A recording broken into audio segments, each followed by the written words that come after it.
Hi all, welcome to my YouTube channel. എല്ലാവർക്കും Ancy tech YouTube ചാനലിലേക്ക് സ്വാഗതം. നമ്മുടെ കേരള PSCയുടെ KWA ഓപ്പറേറ്ററിൻ്റെ എക്സാം ഡേറ്റ് വന്നിട്ടുണ്ട്. ജനുവരി 31 ആണ് എക്സാം വരുന്നത്, 30 ആണ് എക്സാം വരുന്നത്. സോ അതിൻ്റെ ബേസിൽ നമ്മുടെ ഇലക്ട്രിക്കലിൻ്റെ മാത്രം നമ്മൾ ക്വസ്റ്റ്യൻസിൻ്റെ സെറ്റ് സ്റ്റാർട്ട് ചെയ്തിട്ടുണ്ട്. ക്വസ്റ്റ്യൻ ബാങ്കിൻ്റെ സെറ്റ് സ്റ്റാർട്ട് ചെയ്യുകയാണ് നവംബർ 1 മുതൽ. ഓക്കെ, അപ്പോൾ നമുക്കറിയാമല്ലോ നമ്മുടെ ഇലക്ട്രിക്കലിൽ നിന്ന് 60 മാർക്ക് ഇലക്ട്രിക്കലിൽ നിന്ന് വരുന്നുണ്ട്, ബാക്കി 40 മാർക്ക് മാത്രമാണ് മെക്കാനിക്കലിൽ നിന്ന് വരുന്നത്. സോ മെക്കാനിക്കൽ സ്റ്റുഡൻസ് എല്ലാം തന്നെ ഈ ഇലക്ട്രിക്കൽ ക്വസ്റ്റ്യൻസ് പഠിക്കുക. ഓക്കെ, വളരെ ഇമ്പോർട്ടൻറ്റ് ക്വസ്റ്റ്യൻസ് ആണ്, പ്രീവിയസ് ഇയർ ക്വസ്റ്റ്യൻ പേപ്പറിൽ നിർത്തിയിട്ടുള്ള ക്വസ്റ്റ്യൻസ് ആണ്. ഓക്കെ, അതോടൊപ്പം തന്നെ നമ്മൾ ഇതിൻ്റെ ഓൺലൈൻ ക്ലാസ്സും കൊടുക്കുന്നുണ്ട്. അപ്പം നമ്മൾ 1-ാം തീയതി ഒരു പുതിയ ബാച്ച് സ്റ്റാർട്ട് ചെയ്യുന്നുണ്ട്. അപ്പോൾ അതിന് നിങ്ങൾക്ക് ഇൻട്രസ്റ്റ് ആയുള്ളവർക്ക് ഈ നമ്പറിൽ കോൺടാക്റ്റ് ചെയ്യാം. അതോടൊപ്പം തന്നെ അക്കാഡമിയിൽ നമ്മൾ ഡെയിലി ലൈവായിട്ട് ക്വസ്റ്റ്യൻ പേപ്പർ ഡിസ്കഷനാണ് ഇലക്ട്രിക്കലിൻ്റെ. നാളെ മുതൽ നമ്മുടെ ക്വസ്റ്റ്യൻ പേപ്പർ ഡിസ്കഷൻ നാളെ നമുക്ക് 3 സെക്ഷൻസ് ഉണ്ട്. എല്ലാം നമ്മുടെ ഓപ്പറേറ്റർ എക്സാം പ്രിപ്പയർ ചെയ്യുന്ന എല്ലാവരും ലൈവ് വരിക. വളരെ യൂസ്ഫുൾ സെക്ഷനാണ്. നമുക്ക് ലൈവായിട്ട് ഓരോ ക്വസ്റ്റ്യൻ പേപ്പറിലെയും ക്വസ്റ്റ്യൻസ് നിങ്ങൾക്ക് പഠിക്കാം. ഓക്കെ, നല്ലൊരു അവസരമാണ്. അപ്പോൾ ഓപ്പറേറ്ററിൽ എക്സാം പ്രിപ്പയർ ചെയ്യുന്ന മെക്കാനിക്കൽ സ്റ്റുഡൻസ് ഉണ്ട്, ഡിപ്ലോമ എന്നാലും ഇലക്ട്രിക്കൽ എന്നാലും മെക്കാനിക്കലും ഉണ്ട്. അപ്പോൾ എല്ലാവരും ഫ്രീ ഉള്ളവരെല്ലാവരും വരിക. നാളെ 10:30 നമുക്ക് ക്ലാസ് ഉള്ളത്. അതുപോലെ തന്നെ 3 മണിക്കും ക്ലാസ് ഉണ്ട്, രാത്രി 8 മണിക്കും ക്ലാസ് ഉണ്ട്. ഈ 3 ടൈമിങ്ങിലും എല്ലാവരും ലൈവ് വരാൻ നോക്കാം. വളരെ യൂസ്ഫുൾ സെക്ഷൻ. നിങ്ങൾ ഇലക്ട്രിക്കലിൻ്റെ കുറേ ക്വസ്റ്റ്യൻസ് നിങ്ങൾക്ക് അത് ഈ ക്വസ്റ്റ്യൻ പേപ്പർ ഡിസ്കഷൻ വഴി കിട്ടും. അപ്പോൾ ഇതിലൂടെ നമ്മുടെ കുറേ സ്റ്റുഡൻസ് നമ്മുടെ മിൽമയുടെ എക്സാമിലേക്ക് ലിസ്റ്റിൽ വന്നിട്ടുണ്ട്. ഓക്കെ, അപ്പോൾ നമ്മുടെ ക്വസ്റ്റ്യൻ പേപ്പർ സീരീസ് സെറ്റ് അവർക്ക് വളരെ യൂസ്ഫുള്ളായി. നമ്മുടെ അക്കാഡമിയിലെ ലൈവ് ക്ലാസ്സും വളരെ യൂസ്ഫുള്ളായി. ഓക്കെ, അപ്പം ഡെയിലി നമുക്കിനി നവംബർ മാസം ഫുൾ നമുക്ക് ലൈവിൻ്റെ 3 സെക്ഷൻസ്, ഡെയിലി നമുക്ക് 3 സെക്ഷൻസ് ക്ലാസ് കാണും. സോ എല്ലാവരും ലൈവ് വരിക. ഓക്കെ, ഫസ്റ്റ് ടൈമാണ് നമ്മുടെ അക്കാഡമിയിൽ കയറുന്നവരാണെങ്കിൽ നമ്മുടെ അക്കാഡമി ആപ്പ് ഡൗൺലോഡ് ചെയ്യുക. അപ്പോൾ നമ്മുടെ എൻ്റെ ഈ ക്ലാസ്സസിൻ്റെ ലിങ്ക് നാളെ 10:30 തുടങ്ങുന്ന ക്ലാസ്സിൻ്റെ ലിങ്ക് ഞാൻ ഡിസ്ക്രിപ്ഷനിൽ ഇടാം. നിങ്ങൾക്ക് ആ ലിങ്ക് ക്ലിക്ക് ചെയ്ത് നമ്മുടെ അക്കാഡമി ആപ്പ് ഡൗൺലോഡ് ചെയ്ത് അപ്പോൾ അവർ ചിലപ്പോൾ റെഫറൽ കോഡ് ചോദിക്കും. റെഫറൽ കോഡ് ചോദിക്കുകയാണെങ്കിൽ മൈ റെഫറൽ കോഡായ സിനു ആൻസി, ഈ റെഫറൽ കോഡ് ടൈപ്പ് ചെയ്ത് നിങ്ങൾക്ക് ലൈവ് ക്ലാസ്സിൽ ഡയറക്റ്റായിട്ട് ഫ്രീ ആയിട്ട് വന്ന് നിങ്ങൾക്ക് ക്വസ്റ്റ്യൻസ് നമുക്ക് ഡിസ്കസ് ചെയ്യാം. ഓക്കെ, അതുപോലെ തന്നെ നമ്മുടെ അക്കാഡമിയിൽ നോൺ ടെക്നിക്കലായിട്ടുള്ള LTC, അതുപോലെ തന്നെ LGS, LD ടൈപ്പിസ്റ്റ് ഒക്കെ എക്സാം പ്രിപ്പയർ ചെയ്യുന്നവർക്ക് വേണ്ടി നോൺ ടെക്നിക്കലായിട്ടുള്ള ബാച്ച് കോഴ്സ് ഡീറ്റെയിൽസ് നോക്കാം. 70 ഡേയുടെ batch course for 12th level exam 20th ഒക്ടോബറിൽ സ്റ്റാർട്ട് ചെയ്ത ബാച്ചാണ്. അതുപോലെ തന്നെ 21st ഒക്ടോബറിൽ സ്റ്റാർട്ട് ചെയ്ത 30 ഡേയുടെ revision batch four LDC exams. ഈ 2 ബാച്ചസും റണ്ണിംഗ് ആണ്. ആരംഭം 13th ഒക്ടോബറിൽ സ്റ്റാർട്ട് ചെയ്ത ബാച്ചസും റണ്ണിംഗ് ആണ്. അതുപോലെ തന്നെ 6th ഒക്ടോബറിലും 13th സെപ്റ്റംബറിലും സ്റ്റാർട്ട് ചെയ്ത LD ടൈപ്പിസ്റ്റ്, അതുപോലെ റിസർച്ച് ഓഫീസർ എക്സാം, ഇതിൻ്റെ എല്ലാം ബാച്ചസ് റണ്ണിംഗ് ആണ്. ഓക്കെ, ടെസ്റ്റ് സീരീസ് ഉണ്ടാവും. അതുപോലെ തന്നെ പ്ലസ്സിലാണെങ്കിൽ complete syllabus, unlimited practice test, unlimited PDF notes, regular doubt clearing by top educators ആയിരിക്കും. ഓക്കെ, ഇപ്പോൾ നിങ്ങൾക്ക് ഏതിലാണ് നിങ്ങൾക്ക് ജോയിൻ ആവാൻ ഇൻട്രസ്റ്റ് ആണെങ്കിൽ my referral code Sinu Ancy use ചെയ്ത് നിങ്ങൾക്ക് ഓരോ മാസത്തെ ഫീസിൽ നിന്നും 10% ഓഫ് ഉണ്ട്. നോൺ ടെക്നിക്കൽ എക്സാംസ് പ്രിപ്പയർ ചെയ്യുന്നവർക്ക് ഉള്ള ഒരു ഓഫറാണ്. ഓരോ മന്ത്ലി ഫീസിൽ നിന്നും 10% ഓഫ് ഉണ്ട് my referral code Sinu Ancy use ചെയ്യുകയാണെങ്കിൽ. അതുപോലെ തന്നെ നമ്മുടെ അക്കാഡമി ലൈവ് വരാനും നിങ്ങൾക്ക് ഈ റെഫറൽ കോഡ് യൂസ് ചെയ്യാം. ഓക്കെ, ഞാൻ ഡിസ്ക്രിപ്ഷനിൽ ലിങ്ക് ഉണ്ട്, നിങ്ങൾക്കത് ഡയറക്റ്റ് ലിങ്ക് വഴി ജോയിൻ ആവാം. ഓക്കെ, അപ്പോൾ നമ്മൾ ഇന്നത്തെ ഒരു 20 സെറ്റ് ഓഫ് ക്വസ്റ്റ്യൻസ് നോക്കാം. 20 അല്ല, നമ്മളൊരു 15 ക്വസ്റ്റ്യൻസ് ആണ്. കുറച്ച് പ്രോബ്ലംസ് ഒക്കെയാണ് ഇൻക്ലൂഡ് ചെയ്തിട്ടുള്ളത്, സിമ്പിൾ പ്രോബ്ലംസ് ആണ്. ഒരു 15 സെറ്റ് ഓഫ് ക്വസ്റ്റ്യൻസ് നോക്കാം. First question, ampere our is a unit of. ഇത് നമ്മുടെ ഈ ക്വസ്റ്റ്യൻസ് എല്ലാം തന്നെ നമ്മുടെ electrician, lineman exams, police, telecommunication, ഈ എക്സാംസ് എല്ലാം പ്രിപ്പയർ ചെയ്യുന്നവർക്ക് യൂസ്ഫുൾ ആയിരിക്കും. ഇലക്ട്രീഷ്യൻ എക്സാം നവംബർ 21 ആണ്. അതുപോലെ നമ്മുടെ ലൈൻമാൻ്റെ എക്സാം ഡിസംബറിലാണ്. ഓക്കെ, ഇപ്പോൾ ഈ എക്സാംസ് എല്ലാം പ്രിപ്പയർ ചെയ്യുന്നവർക്ക് വളരെ യൂസ്ഫുൾ സെക്ഷനാണിത്. ഓക്കെ, എസ്പെഷ്യലി നമ്മുടെ പമ്പ് ഓപ്പറേറ്റർ, മെക്കാനിക്കൽ സ്റ്റുഡൻസ് വളരെ യൂസ്ഫുൾ ആയിട്ട് ഇത് പഠിക്കാം. Ampere our is a unit of quantity of electricity, strength of current, power, energy. ഇപ്പോൾ നമ്മുടെ ഇലക്ട്രിക്കലിൻ്റെ ഫണ്ടമെൻറ്റൽസ് ഓഫ് ഇലക്ട്രിസിറ്റി മൊഡ്യൂൾ 1 നിർത്തിയിട്ടുള്ള കുറച്ച് ക്വസ്റ്റ്യൻസ് ആണ്, കുറച്ച് ഇമ്പോർട്ടൻറ്റ് ക്വസ്റ്റ്യൻസ് ആണ്. ഓക്കെ, ഇപ്പോൾ ampere our is a unit of, എന്തിൻ്റെ യൂണിറ്റ് ആണ്? It is the unit of quantity of electricity. Okay, ഇപ്പോൾ നമ്മൾ തിയറി ക്ലാസ്സിൽ നമ്മൾ ഇതിൻ്റെ എല്ലാം തിയറി നമ്മൾ ഡീറ്റെയിൽ ആയിട്ട് പഠിച്ചിട്ടുണ്ട്. ആംബിയർ ആണ് നമ്മുടെ കറണ്ടിൻ്റെ യൂണിറ്റ്. എന്താണ് ampere? Okay, ampere is a unit of current. അപ്പോൾ ഈ ക്വാണ്ടിറ്റി ഓഫ് ഇലക്ട്രിസിറ്റി, നമുക്ക് ക്വാണ്ടിറ്റി ഓഫ് ഇലക്ട്രിസിറ്റി നമ്മൾ C കൊണ്ട് ഡിനോട്ട് ചെയ്യും. Quantity of electricity equal to എന്താണ്? C equal to current in ampere into time in second. Okay, C equal to current in ampere into time in seconds. Okay, ഇപ്പോൾ ഇതിനെ നമുക്ക് quantity of electricity equal to current into time. Okay, which is equal to എന്താണ്? നമ്മുടെ charge, Coulomb. Okay, but the quantity of electricity transferred by a current of 1 ampere in 1 second. Okay, ഒരു സെക്കൻഡിൽ 1 ampere of current pass ചെയ്യുന്ന, transfer ചെയ്യുന്ന ആ ഒരു quantity of ഇലക്ട്രിസിറ്റിയാണ്. അതിനെ നമ്മൾ എന്താണ്? ആംബിയർ ആവറാണ് നമ്മുടെ ക്വാണ്ടിറ്റി ഓഫ് ഇലക്ട്രിസിറ്റിയുടെ യൂണിറ്റ്. ഓക്കെ, അപ്പോൾ നമ്മുടെ quantity of another name for this above unities നമുക്കിതിനെ ആംബിയർ സെക്കൻഡ് എന്നും പറയാം. ഓക്കെ ഓക്കെ അപ്പോൾ larger unit of quantity of electricity നമ്മൾ ഇൻ ടേംസ് ഓഫ് അവറിൽ പറയും, ആംബിയർ അവറിൽ പറയും. 1 ആംബിയർ അവർ എന്ന് പറയുന്നത് 3600 ആംബിയർ സെക്കൻഡ് അല്ലെങ്കിൽ 3600 കൂളുംബാണ്. ഓക്കെ അപ്പോൾ ഇത്രയും ക്വസ്റ്റ്യൻസ് സബ് ക്വസ്റ്റ്യൻസും പഠിക്കാം. അടുത്ത രണ്ടാമത്തെ ക്വസ്റ്റ്യൻ ഒരു പ്രോബ്ലമാണ്. Determine the power rating of the lamp in the circuit if the voltage is 220 volt and 0.25 ampere of current flows through it. Okay നമ്മുടെ ക്വസ്റ്റ്യനിൽ നമുക്ക് വോൾട്ടേജ് തന്നിട്ടുണ്ട് എത്രയാണ് 220 വോൾട്ട്, കറണ്ട് തന്നിട്ടുണ്ട് എത്രയാണ് 0.25 ആംബിയർ. നമുക്ക് എന്ത് കണ്ടുപിടിക്കണം? We have to find the power rating of the ലാമ്പിൻ്റെ പവറാണ് നമുക്ക് കണ്ടുപിടിക്കാനുള്ളത്. അപ്പോൾ ഒരു ഇലക്ട്രിക്കൽ അപ്ലയൻസിൻ്റെ പവർ കാണാൻ ഒരു ഇക്വേഷൻ 3 ഇക്വേഷൻസ് നമ്മൾ പഠിച്ചിട്ടുണ്ട്. വളരെ ഇമ്പോർട്ടൻ്റ് ആണ് ഈ 3 equations. Power equal to V I, power equal to V square by R, power equal to I square R. ഈ 3 ഇക്വേഷൻസ് പഠിക്കാം. ഓക്കെ ഇതിൽ വി എന്ന് പറയുന്ന voltage, I current, R resistance. Okay ഇപ്പോൾ നമുക്ക് എന്താണ് കണ്ടുപിടിക്കാനുള്ള ക്വസ്റ്റ്യനിൽ നമുക്കിപ്പോൾ വോൾട്ടേജ് തന്നിട്ടുണ്ട്, കറണ്ട് തന്നിട്ടുണ്ട്. അപ്പോൾ നമ്മൾ ഏത് ഇക്വേഷൻ എടുക്കും? Power equal to V I equation എടുക്കും അല്ലേ. വോൾട്ടേജും ഉണ്ട് കറണ്ടും ഉണ്ട്. വോൾട്ടേജ് എത്രയാണ് 220, കറണ്ട് 0.5. സോൾവ് ചെയ്യുമ്പോൾ നമുക്ക് എത്ര കിട്ടും? ആൻസർ 55 വാട്ട് കിട്ടും. അടുത്ത മൂന്നാമത്തെ ക്വസ്റ്റ്യൻ നോക്കാം. A 10 volt range volt meter is rated for 50 micro ampere full scale current.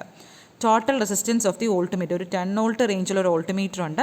It is rated for എത്രയാണ് ആംബിയർ ആണ്? മൈക്രോ ആംബിയർ ആണ്. 50 micro ampere full scale current ആണ്. ടോട്ടൽ റെസിസ്റ്റൻസ് കണ്ടുപിടിക്കണം. നമ്മൾ ഓംസ് ലോ ഒക്കെ പഠിച്ചിട്ടുണ്ട്. എന്താണ് ഓംസ് ലോയുടെ statement? At constant temperature the current flow in a closed circuit എന്ന് പറയുന്നത് it is current flow in a closed circuit is directly proportional to the voltage and inversely proportional to the resistance. Okay I equal to I proportional to V by R അല്ലെങ്കിൽ I equal to നമുക്ക് V by R എന്ന് എഴുതാം. Okay വേറെ I എന്ന് പറഞ്ഞാൽ എന്താണ്? Ampere, V എന്ന് പറഞ്ഞാൽ വോൾട്ടേജ്, റെസിസ്റ്റൻസ് ആർ. ഓക്കെ അപ്പോൾ ഇത് നമുക്ക് ക്വസ്റ്റ്യൻ നോക്കൂ. എന്ന് തന്നിട്ടുണ്ട് വോൾട്ടേജ് തന്നിട്ടുണ്ട് എത്രയാണ്? 10 വോൾട്ട് വോൾട്ടേജ് തന്നിട്ടുണ്ട്. കറണ്ട് തന്നിട്ടുണ്ട് എത്രയാണ്? കറണ്ട് തന്നിട്ടുള്ളത് എത്രയാണ്? 50 മൈക്രോ ആംബിയർ 50 ആണ് തന്നിട്ടുള്ളത് കേട്ടോ. 50 മൈക്രോ ആംബിയർ കറണ്ട് എത്രയാണ്? 4 ആംബിയർ അല്ല 50 ആണ്. ഇത് 50 മൈക്രോ ആംബിയർ ആണ്. കറണ്ട് 50 മൈക്രോ ആണ്. നമ്മൾ അതിന് എന്തിലോട്ടാക്കണം? ആംബിയറിലോട്ടാക്കണം. അപ്പോൾ നമ്മൾ എന്ത് ചെയ്യണം? ഇൻറ്റു 10⁻⁻6. ഓക്കെ മൈക്രോ ആംബിയറിന് ആംബിയറിലോട്ടാക്കാൻ വേണ്ടി ഇൻറ്റു 10⁻⁻6. ഓക്കെ എന്നിട്ട് നമ്മുടെ സോൾവ് ചെയ്യാം. നമ്മുടെ ഇക്വേഷൻ നമുക്കറിയാം ആർ ഈക്വൽ ടു, ഇപ്പോൾ ഈ ഇക്വേഷനിൽ I equal to V by R ആണ് ഇക്വേഷൻ. നമുക്കിതിൽ എന്ത് കണ്ടുപിടിക്കണം? ആറാണ് കണ്ടുപിടിക്കാനുള്ളത്. അപ്പോൾ ഈ 6 മുകളിൽ കൊണ്ടുവരാം, ഐ താഴെ കൊണ്ടുവരാം. അപ്പോൾ ആർ ഈക്വൽ ടു എന്ത് വരും? വി ബൈ ഐ കിട്ടും.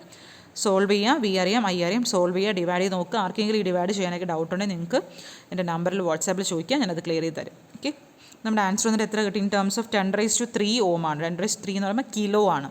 അപ്പോൾ 200 കിലോ ഓം ആണ് ആൻസർ വരുന്നത്. അടുത്ത നാലാമത്തെ ക്വസ്റ്റ്യൻ നോക്കാം. If the current flowing through a circuit is 0.6 ampere for 6 minutes the amount of electric charge flowing through it. Okay അപ്പോൾ നമ്മുടെ ഇലക്ട്രിക് കറണ്ട് നമ്മൾ ഓൾറെഡി പഠിച്ചു theory class. The rate of flow of electric charge ആണ് electric current എന്ന് പറയുന്നത്. അതിനെ നമ്മൾ I കൊണ്ട് ഡിനോട്ട് ചെയ്യും. ഇലക്ട്രിക് കറണ്ട് കാണാൻ ഐ കാണാൻ ഒരു ഫോർമുല നമ്മൾ പഠിച്ചിട്ടുണ്ട്. I equal to Q by T. ഈ ഫോർമുല ആയിട്ട് തന്നെ ചോദിക്കാൻ പരീക്ഷിക്കുക. I equal to Q by T. Okay അല്ലെങ്കിൽ നമുക്ക് ഇൻ ടേംസ് ഓഫ് കറണ്ടിലെടുക്കാം. നമുക്ക് ഇങ്ങനെ എഴുതാമല്ലോ. നമുക്ക് എന്താ കണ്ടുപിടിക്കാനുള്ള ക്വസ്റ്റ്യനിൽ current flowing through a circuit current തന്നിട്ടുള്ളതൊക്കെ എടുത്ത് എഴുതാം. 0.6 ആംബിയർ. ടൈം എത്രയാണ്? 6 മിനിറ്റ്സ് ആണ്. അപ്പോൾ നമ്മൾ അതിന് എന്തിലോട്ടാക്കണം? സെക്കൻഡിലോട്ടാക്കണം. മിനിറ്റ്സിലെ സെക്കൻഡിലോട്ടാക്കാൻ വേണ്ടി ഇൻറ്റു 60 കൊണ്ട് ചെയ്യാം. ഓക്കെ 6 × 60. നമുക്ക് ചാർജ് ക്യൂ ആണ് കണ്ടുപിടിക്കാനുള്ളത്. അപ്പോൾ ഈ ഒരു ഇക്വേഷൻ നമുക്ക് ക്യൂ എഴുതി കൂടെ? I equal to Q by T എന്നറിയാം. അപ്പോൾ ഇതിന് ക്യൂ എന്ന് പറയുന്നത് എന്താണ്? ക്യൂ ഈക്വൽ ടു ഈ ടീനെ ഇവിടെ കൊണ്ടുവരാം. That is I into T. Solve ചെയ്യാൻ എല്ലാ ആൻസറും ഉണ്ട്. ക്യൂ ഈക്വൽ ടു എത്ര കിട്ടും? 216 കൂളുമ്പ് കിട്ടും. ഓക്കെ അടുത്ത അഞ്ചാമത്തെ ക്വസ്റ്റ്യൻ നോക്കാം. Electric current is considered to be flow of. Electric current എന്ന് വെച്ചാൽ എന്തിൻ്റെ ഫ്ലോ ആയിരിക്കും? It is considered to be the flow of negative charges ആണ്. ഓക്കെ നെഗറ്റീവ് ചാർജസ് ആണ്. കാരണം എന്ന് വെച്ചാൽ എന്താണ്? ഫ്ലോ ഓഫ് ഇലക്ട്രോൺസിൻ്റെ സർക്യൂട്ടാണ്. നമ്മുടെ ഇലക്ട്രോൺസിൻ്റെ ഒരു ഫ്ലോയാണ് നമ്മൾ ഇലക്ട്രിക് കറണ്ട് എന്ന് പറയുന്നത്. ഈ ഇലക്ട്രോൺസ് ഒക്കെ എന്താണ്? ഒരു ഫ്രീ ആയിട്ടുള്ള പാർട്ടിക്കിൾസ് ആണ്. ഇൻ ദ ആറ്റംസിലുള്ള ഫ്രീ ആയിട്ടുള്ള പാർട്ടിക്കിൾസ് ആണ് ഇലക്ട്രോൺസ് എന്ന് പറയുന്നത്. അപ്പോൾ ആ ഇലക്ട്രോൺ നമ്മൾ ആ ഒരു ആറ്റത്തിലോട്ട് അല്ലെങ്കിൽ ആ ഇലക്ട്രോൺസിൽ നമ്മളൊരു ഇലക്ട്രിക്കൽ പൊട്ടൻഷ്യൽ ആ കണ്ടക്ടറിനകത്താണ് ഇലക്ട്രോൺസ് ഉള്ളത്. അപ്പോൾ കണ്ടക്ടറിൽ നമ്മളൊരു ഇലക്ട്രിക്കൽ പൊട്ടൻഷ്യൽ കൊടുക്കുമ്പം ഈ ഫ്രീ ഇലക്ട്രോൺസ് എന്ത് ചെയ്യാൻ തുടങ്ങും? മൂവ് ചെയ്യാൻ തുടങ്ങും. അതിന് നമ്മൾ ഇലക്ട്രിക് കറണ്ട് എന്ന് പറയുന്നത്. ഓക്കെ അപ്പോൾ ഒരു ഇലക്ട്രോണിൻ്റെ ചാർജ് എപ്പോഴും നെഗറ്റീവാണ്. അതുകൊണ്ട് നമുക്ക് എന്തോ പറയാം? ഇലക്ട്രിക് കറണ്ട് നമ്മുടെ is considered to be the flow of negative charge. Flow of ഇലക്ട്രോണിൻ്റെ ചാർജ് നെഗറ്റീവ് അല്ലേ. അപ്പോൾ ഇറ്റ് ഈസ് നെഗറ്റീവ് ചാർജ്. അടുത്ത നമ്മുടെ ആറാമത്തെ question. What is the unit of resistance? റെസിസ്റ്റൻസിൻ്റെ യൂണിറ്റ് എന്താണ്? It is ohm. റെസിസ്റ്റൻസ് എന്ന് വെച്ചാൽ എന്താണ്? It is the opposition of the current flow അല്ലേ. കറണ്ട് ഫ്ലോനുണ്ടാകുന്ന ഒരു ഒപ്പോസിഷനാണ്, അതിൻ്റെ ഒരു മെഷറിനെയാണ് റെസിസ്റ്റൻസ് എന്ന് പറയുന്നത്. അതിൻ്റെ മെഷർ ചെയ്യുന്നത് ഓമിലാണ്. സിമ്പിൾ നോക്കാം. ഏറ്റവും ഹൈ റെസിസ്റ്റൻ്റ് ആരാണ്? ഇൻസുലേറ്റേഴ്സ് ഹാവ് ഹൈ റെസിസ്റ്റൻ്റ് ആണ്. കാരണം എന്താണ്? It will causes restrict the flow of ഇലക്ട്രോൺസിൻ്റെ ഫ്ലോ റെസ്ട്രിക്റ്റ് ചെയ്യാണ് ആര്? നമ്മുടെ ഇൻസുലേറ്റേഴ്സ് അല്ലേ. അടുത്ത 7ാമത്തെ ക്വസ്റ്റ്യൻ നോക്കാം. 1 കൂളുംബ് passing A point in 1 second is 1 dash. ഒരു കൂളുംബ് ഒരു പോയിന്റിൽ കൂടെ 1 സെക്കൻഡിൽ പാസ് ചെയ്യുന്നു എന്ന് വെച്ചാൽ എത്രയാണ്? 1 ഓം ആണോ, ചാർജ് ആണോ, വോൾട്ട് ആണോ, ആംബിയർ ആണോ? ഏതാണ്? ഇറ്റ് ഇസ് 1 ആംബിയർ ആണ്. ഓക്കെ, 1 ആംബിയർ നമ്മൾ ഡെഫിനിഷൻ പഠിച്ചിട്ടുണ്ട്. 1 കൂളുംബ് passing A point in 1 second in 1 ampere. Okay, അതാണ് നമ്മുടെ 1 ആംബിയർ എന്ന് വെച്ചാൽ വെൻ 1 കൂളുംബ് ഓഫ് ഇലക്ട്രിക് ചാർജ് 1 സെക്കൻഡിൽ ഫ്ലോ ചെയ്യുകയാണെങ്കിൽ അതിൻ ആ ഒരു കറണ്ട് എന്ന് പറയുന്നത് എന്തായിരിക്കും? 1 ആംബിയർ കറണ്ട് ആയിരിക്കും. ഓക്കെ, വളരെ ഇമ്പോർട്ടൻ്റ് ആണ്. 1 ആംബിയർ ഈക്വൽ ടു ഡാഷ്. അതും ചോദിക്കാറുണ്ട്. 8ാമത്തെ ക്വസ്റ്റ്യൻ നോക്കൂ, അതും വളരെ ഇമ്പോർട്ടൻറ്റ് ക്വസ്റ്റ്യൻ ആണ്. 1 ampere equal to dash. 1 ampere എന്ന് വെച്ചാൽ എന്താണ്? ഇറ്റ് ഈസ് 1 കൂളുംബ് അല്ലേ. 1 coulomb per second. 1 ampere equal to 1 coulomb per second. അടുത്ത നമ്മുടെ 9ാമത്തെ ക്വസ്റ്റ്യൻ നോക്കാം. A given copper wire of 10 ohm resistance is stretch to double its original length. Its new resistance is a given copper wire of 10 ohm resistance. ഒരു copper wire ഉണ്ട്, 10 ohm resistance ആണ്. അതിന് stretch ചെയ്തു. അപ്പോൾ അതിൻ്റെ length എന്ത് ചെയ്തു? ഡബിളായി. നേരത്തെ ഉണ്ടായിരുന്ന ലെങ്തിനെ കാട്ടിയും അതെന്തായി? ഇരട്ടിയായി, ഡബിളായി.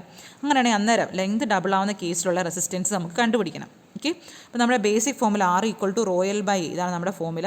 നമ്മൾ പഠിച്ചിട്ടുണ്ട്. R എന്ന് പറഞ്ഞ resistance, L length, A area, rho resistivity. Okay, question വന്നിട്ടുണ്ട്. R വന്നിട്ടുണ്ട് എത്രയാണ്? ക്വസ്റ്റ്യൻ വന്നിട്ടുണ്ട് എത്ര ഓം ആണ്? It is 10 ohm. Okay, 10 ohm ആണ്. 10 ഓം. പിന്നെ നമ്മൾ കണ്ടീഷൻ എന്താണ്? ലെങ്ത് എന്ന് പറയുന്നത് ലെങ്ത്, അതായത് L2 എന്ന് പറയുന്നത് എന്താണ്? 2 ടൈംസ് L1 അല്ലേ, ഡബിൾ അല്ലേ. L2 എന്ന് പറയുന്നത് 2 ടൈംസ് L1 ആണ്. ഇത്രയും നമ്മൾ ക്വസ്റ്റ്യൻ തന്നിട്ടുണ്ട്. Okay, R equal to rho L by A എന്നറിയാം. അപ്പോൾ ഒരു വയർ സ്ട്രെച്ച് ചെയ്യുമ്പോൾ അതിൻ്റെ ഏരിയ എന്ത് ചെയ്യും? വയർ വലിച്ച് നീട്ടണം. അപ്പോൾ അതിൻ്റെ ഏരിയ എന്ത് ചെയ്യും? കുറയും. പക്ഷേ ഓളിയത്തിന് എന്തെങ്കിലും മാറ്റം ഉണ്ടോ? ഓളിയം സെയിം തന്നെ ആയിരിക്കും. ഓളിയം എന്ന് വെച്ചാൽ എന്താണ്? ഏരിയ അതിൻ്റെ ലെങ്ത് അല്ലേ ഓളിയം എന്ന് പറയുന്നത്.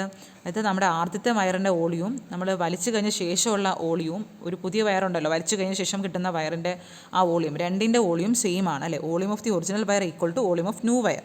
ദാറ്റ് ഈസ് ഓളിയം എന്ന് വെച്ചാൽ എന്താണ്? Area into length. A1 L1 equal to A2 L2 എന്ന് കൊടുക്കാം. A1 L1 equal to A2 into നമ്മൾ L2 ഓൾറെഡി പറഞ്ഞു. L2 എന്ന് വെച്ചാൽ ഡബിൾ ആണ്. അപ്പോൾ 2 ടൈംസ് L2 L1 ഇവിടെ സബ്സ്റ്റിറ്റ്യൂട്ട് ചെയ്യാം. L2 എന്ന് പറയുന്നത് 2 ടൈംസ് L1 ആണ്. അതോടെ I2 അവിടെ സബ്സ്റ്റിറ്റ്യൂട്ട് ചെയ്യാം. എന്നിട്ട് നമ്മൾ A2 എടുക്കാം. നമുക്ക് A2 കിട്ടി. A2 equal to A1/2. Okay, അപ്പോൾ നമുക്ക് 2 കേസ് നോക്കാം. ഫസ്റ്റ് കേസിൽ നമ്മുടെ R1ൻ്റെ കേസിൽ R equal to rho L1 by A1. രണ്ടാമത്തെ കേസ് നമ്മുടെ ലെങ്ത് ഡബിളായി. അതായത് നമ്മുടെ L2 എന്ന് പറയുന്നത് 2 ടൈംസ് L1 ആയി. അതുപോലെ ഏരിയ A2 എന്ന് പറയുന്നത് A1/2 ആയി. അപ്പോൾ 2 ഇക്വേഷൻ കിട്ടി. നിങ്ങൾ എന്ത് ചെയ്യുക? 2 ഇക്വേഷൻ ഒന്ന് ഡിവൈഡ് ചെയ്ത് നോക്കുക. അപ്പോൾ എല്ലാം ക്യാൻസലായൊക്കെ പോകും. അപ്പോൾ നമുക്ക് കിട്ടും R2 എന്ന് പറയുന്നത് ഈക്വൽ ടു 4 ടൈംസ് R1 എന്ന് കിട്ടും. R1ൻ്റെ വാല്യൂ നമുക്ക് ഓൾറെഡി അറിയാം. എത്രയാണ്? 10 ആണ്. അപ്പോൾ 4 × 10 ഇറ്റ് ഇസ് 40 ഓം. ഓക്കെ, നല്ലപോലെ ഒന്ന് ചെയ്ത് വായിച്ച് നോക്കൂ. 2-3 പ്രാവശ്യം ഒന്ന് ചെയ്ത് നോക്കാം. നമുക്കതൊരു ഐഡിയ കിട്ടും. അടുത്ത നമ്മുടെ 10ാമത്തെ ക്വസ്റ്റ്യൻ നോക്കാം. Following 4 resistors are connected in parallel. The largest power is dissipated by. താഴെ തന്നിരിക്കുന്ന 4 റെസിസ്റ്റൻസ് പാരലായിട്ട് കണക്ട് ചെയ്തിട്ടുണ്ട്. അപ്പോൾ ഇതിൽ ഏതാണ് ലാർജസ്റ്റ് പവർ? ഏതിനാണ് ലാർജസ്റ്റ് പവർ?